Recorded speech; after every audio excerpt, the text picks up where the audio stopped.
Hello guys, welcome back to my channel Supriya daily ব্লগে। তোমাদের সবাইকে স্বাগত। তোমরা সবাই কেমন আছো? আশা করি ভালো আছো, আমিও ভালো আছি। তো সবাইকে গুড মর্নিং। আজ আমি যা যা করবো সারাদিন তোমাদের সাথে শেয়ার করব। তোমাদের যদি ভালো লাগে অবশ্যই লাইক করো, কমেন্ট করো। তো আজ আমি করব ইলিশ মাছের সর্ষে দিয়ে আর কি করবো, সর্ষে ইলিশ। তো তোমাদেরকে শেয়ার করব। তোমাদের যদি ভালো লাগে অবশ্যই লাইক করো আর কমেন্ট করে আমাকে জানিও কেমন হয়েছে। তো চলো দেখতে থাকো। তো গাইস দেখো, এখানে ডাল রান্না করছি আর এইদিকে এই যে মাছ, বললাম যে মাছ করব। তো দেখো এখানে মাছ রেখেছি, এগুলো করব। এটা দেখো কি মাছ, তোমরা কি কেউ চিনতে পারো? এটা যদি চিনতে পারো আমাকে অবশ্যই কমেন্ট করে জানাও এটা কি মাছ বলো তো। এটা হচ্ছে কুচে মাছ। এই দেখো আজকে পেলো, তো নিয়ে এসছে বাজার থেকে, তো তোমাদের সাথে শেয়ার করছি, তোমরা দেখো। তো দেখো আমি তেলটা কড়াইতে দিয়ে দিয়েছি, এখন তেলটা গরম হয়ে গেছে। এবার আমি একটা একটা করে মাছ ছেড়ে দেবো এর মধ্যে।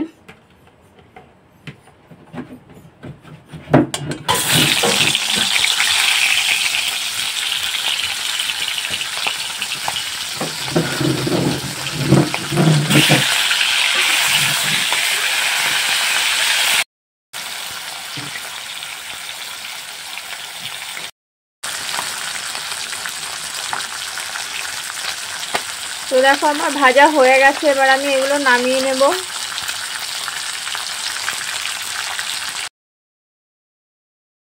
আর এই দিকে দেখো আমি গাটি কচু নিয়ে বসে পড়েছি কাটতে। কেন জানো? কারণ মাছের মাথা দিয়ে গাটি কচু, আহা কি টেস্ট, সত্যি টেস্টি। তোমরা যদি খেয়ে থাকো আমাকে অবশ্যই জানিও কেমন টেস্টি হয়। আমার কাছে তো খুবই ভালো লাগে, তাই আজকেও করব। তো দেখো আমি ভালো করে কেটে নিয়েছি আর পরিষ্কার জল দিয়ে ভালো করে অনেকবার করে ধুয়ে নিয়েছি, কারণ এগুলো গাটি মানে লোদ লোদ টাইপের হয়, তো এর মধ্যে বালি লেগে থাকার ভয় থাকে, তো এর জন্য অনেকবার ধুয়ে নিতে হয়। আর এইদিকে বাটিতে আমি সর্ষে নিয়ে নিয়েছিলাম, ওগুলো আমি বাটার জন্য নিয়েছি। অতগুলো দেব না, অল্পই দেব। আর এইদিকে কড়াইতে দেখো তেল গরম হয়ে গেছে, আর আমি এইদিকে জিরে দিয়ে দিলাম। জিরে দিয়ে দেওয়ার পরে জিরেগুলো ভালো করে পুড়ে যাওয়ার পরে আমি এবার গাটি কচুগুলোকে ওর মধ্যে দিয়ে দেব। তো তার দেখো আমি গাটি কচুগুলোকে এর মধ্যে দিয়ে ভালো করে লঙ্কা, হলুদ, নুন এই কটা উপাদান দিয়ে নাড়িয়ে নিয়েছি ভালো করে। তো এর থেকে আর বেশি কিছু দিইনি, কারণ বেশি কিছু লাগেও না। মাছের মাথা দিলে তো আর অন্য কোনো মশলা দিতেও হয় না। তো এই কটা দিয়ে দেখো আমি ভালো করে কষিয়ে জল দিয়ে দিয়েছি। আর এইদিকে আমার ফুটতে শুরু করে দিয়েছে, তাই আমি এদিকে ইলিশ মাছের মাথাগুলো আমি ভালো করে ওই তরকারির মধ্যে দিয়ে দেবো, কারণ এখনই না দিলে মানে সেই টেস্টটা আসবে না, বুঝেছো তো। মানে একটু পরে দিলে যেই মানে অতটা টেস্টটা আসে না, তাই মানে যখন তরকারিটা ফুটে যায় তখনই দিয়ে দিতে হয়। আর এইদিকে দেখো আমি সর্ষে, কাঁচা লঙ্কা আর নুন নিয়ে নিয়েছি মশলাটা পেস্ট করার জন্য। তো দেখো আমার পেস্ট হয়ে গেছে। আমি কিন্তু মিক্সচারে করিনি, আমি শিলনোড়াতেই করে নিয়েছি ইলিশ মাছের জন্য। আর এইদিকে দেখো আমার গাঁটি কচু কিন্তু হয়ে গেছে। আমি আর বেশি ঝোল টানাবো না, কারণ কচু তো মানে পরে নামানোর পরে কিরম গাঢ় হয়ে যায়, তাই আমি একটু হালকা ঝোল ঝোল রেখেছি। দেখো কালারটা কত সুন্দর হয়েছে, খেতেও কিন্তু তেমনই সুন্দর হবে। দেখেছো? আমার তো দেখে এখনই খিদে পেয়ে যাচ্ছে, মনে হচ্ছে খেয়ে নিই। তো দেখো ওইদিকে আমি কড়া ভালো করে পরিষ্কার করে নিয়ে তার মধ্যে তেল গরম করতে দিয়ে দিয়েছি, আর এর মধ্যে দিয়ে দেবো আমি। আর এইদিকে দেখো আমি কাঁচা লঙ্কাগুলো বোটাগুলো ছাড়িয়ে ভালো করে একটা বাটিতে নিয়ে তার মধ্যে জল দিয়ে আমি ভালো করে ধুয়ে নেব কাঁচা লঙ্কাগুলো। এগুলো দিতে হবে মাছটা রান্নার সময়। তো এখন আমি এর মধ্যে তেলের মধ্যে দিয়ে দেবো একটু কালো জিরে, কারণ কালো জিরে দিলে মাছের ফোড়নের সেন্টটা না খুবই সুন্দর আসে। তো এর জন্য এই ইলিশ মাছের মধ্যে কালো জিরেটাই বেটার, এর মধ্যে কালো জিরেটাই দিতে হয়। আর এইদিকে আমি দেখো কাঁচা লঙ্কাগুলোকে চিড়ে চিড়ে এর মধ্যে দিয়ে দিচ্ছি, কারণ কাঁচা লঙ্কার একটা স্মেল আলাদা থাকে। তো এর মধ্যে দিয়ে দিচ্ছি। আর এদিকে কিন্তু তোমরা কিন্তু মুখটা সরিয়ে নেবে, কারণ কাঁচা লঙ্কা দিলে কিন্তু একটু ফুটে ওঠে। তো যেহেতু বেশি ফুটবে না, যেহেতু আমি চিড়ে দিয়েছি, তো দেখো আমি একটু হালকা করে মিডিয়ামভাবে ভেজে নেব। আর এইদিকে কিন্তু আমার গ্যাসের হিটারটা কিন্তু লোতেই আছে, তোমরা কিন্তু হাই করে দেবে না, কারণ তাহলে পুড়ে যাবে। আর এর মধ্যে আমি দিয়ে নেব একটু নুন, তারপরে আমি এর মধ্যে দিয়ে দেব হলুদ। তো দেখো আমি এর মধ্যে হলুদ দিয়েছি, আর এর মধ্যে দিয়ে নেব সামান্য লঙ্কার গুঁড়ো, কারণ একটু হালকা কালার হওয়ার জন্য আমি একটু লঙ্কার গুঁড়ো দিয়ে নেব। এবার যদি তোমরা লঙ্কার গুঁড়ো না খাও তাহলে তোমরা নাও দিতে পারো। আমি খাই বলে আমরা একটু বেশি ঝাল খাই বলে আমরা একটু লঙ্কার গুঁড়ো দিয়ে নিলাম।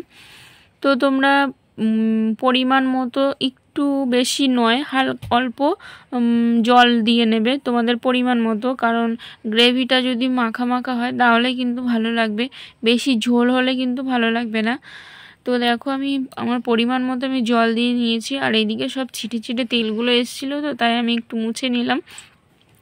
আর এবার জলটা ফোটার অপেক্ষা, তারপর আমি মশলাগুলো এর মধ্যে দিয়ে দেব। তো দেখো আমি মশলাগুলো এর মধ্যে দিয়ে দিয়েছি, আর বাটির মধ্যে একটু জল দিয়ে আমি মশলাগুলোকে নাড়িয়ে কড়ার মধ্যে দিয়ে দেব। তো দেখো এখন কিন্তু আমি লো হিটারে করছি না, এখন কিন্তু আমি হিটারটা একটু বাড়িয়ে দিয়েছি, কারণ এগুলো হয়ে এসছে আমার তো আর বেশি দেরি নেই, তাই আমি এখন হয়ে এসছে যেহেতু, তাই আমি একটু হাই হিটারে দিয়েছি, কারণ এখন মাছগুলোকে দিয়ে আমি ঢেকে দেব 2 মিনিটের মতো, তখন লো হিটার দিতে হবে। তো দেখো আমি এখন মাছগুলোকে একটা একটা করে দিয়ে দিচ্ছি, তোমরা এরকম একটা একটা করে দিয়ে দেবে, কারণ দিয়ে দেওয়ার পরে বেশি নাড়ানাড়ি করবে না, তাহলে ভেঙে যেতে পারে। তো আমি দেখো দিয়ে আস্তে আস্তে করে নাড়িয়ে দিচ্ছি।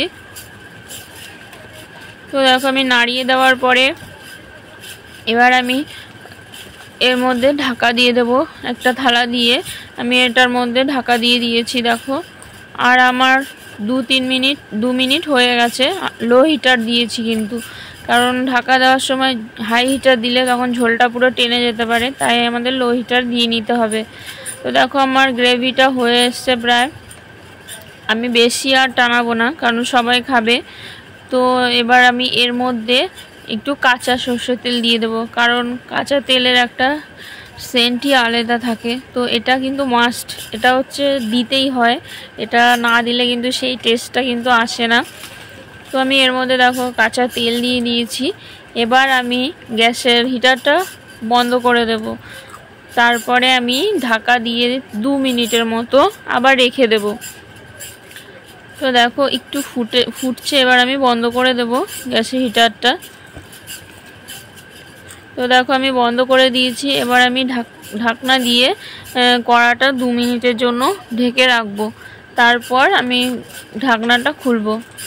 তো দেখো আমার ঢাকনা খোলার পরে এই দেখো আমার গ্রেভিটা কেমন হয়েছে, তোমরা কিন্তু আমাকে অবশ্যই জানিও। সরষে ইলিশটা খুবই দেখতে দেখো কি সুন্দর লাগছে। তো আমরা এখন কিন্তু খেতে বসে পড়েছি, আর থাকতে পারলাম না। তো দেখো খুবই আমরা নিয়ে খেতে শুরু করে দিয়েছি, খুবই টেস্ট হয়েছে। তো এইদিকে দেখো আমি মাছের তরকারি নিয়ে নিয়েছি, আর ওইদিকে আমি টমেটো কুচি, আর এইদিকে বাটিতে গাটি কচু দিয়ে ইলিশ মাছের মাথা। হা হা হা, কচুটা দেখো ভাঙলাম আর পুরো নরম গলে কি অবস্থা, মুখে দিলে যেন মাখন, যা মানে আমার এডিট করতে করতে আমার নিজেরই খিদে পেয়ে যাচ্ছে। তো বন্ধুরা দেখো এখন আমি স্নান করে চলে এসেছি, এখন আমি পুজো দেবো, পুজো দিয়ে নিই, তারপরে তোমাদের সাথে আবার কথা বলছি।